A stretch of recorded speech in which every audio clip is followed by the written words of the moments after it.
عمرك سألت نفسك الكمبيوتر بيخزن كل الملفات والصور والذكريات دي إزاي حتى بعد ما تطفيه؟ السر كله في الهارد ديسك، الذاكرة الدائمة للكمبيوتر. تخيل معايا مكتبة ضخمة، كل ملف بيتسجل على رف مخصوص، ولما تيجي تفتحه الكمبيوتر يلاقيه قدامك فورا. يعني الهارد ديسك هو الأرشيف اللي بيحتفظ بكل حاجة للكمبيوتر. طيب، تعالوا نعرف أنواع الهارد ديسك.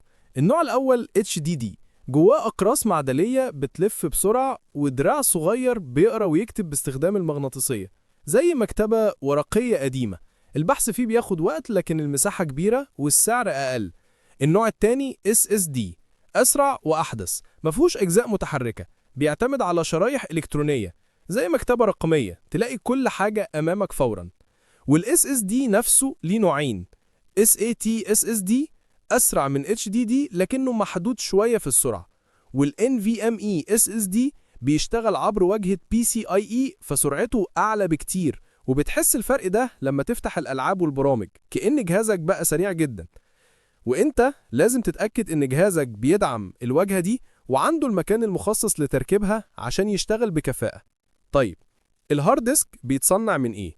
HDD أقراص من ألومنيوم أو زجاج بطبقة مغناطيسية، وموتور ودراع للقراءة والكتابة. النوع الثاني SSD، شرايح سيليكون وإلكترونيات دقيقة جدا بدون أي أجزاء ميكانيكية.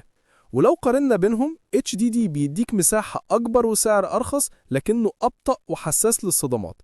طيب، SSD سرعته رهيبة ويشغل كل حاجة فورا لكنه أغلى ومساحته غالبا أقل.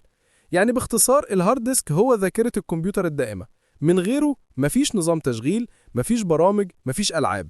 وانت بقى تختار المكتبة الورقية الكبيرة ولا المكتبة الرقمية السريعة. كان معاكم مصطفى من قناة تعلم بترفيه، هدفنا نوصل المعلومة بأبسط شكل ممكن لكل شخص في الوطن العربي. لو عجبك المحتوى ما تنساش تدعمنا بالاشتراك في القناة وتفعيل زر الجرس، واتبعنا على كل منصاتنا علشان نوصل العلم لأكبر عدد من الناس.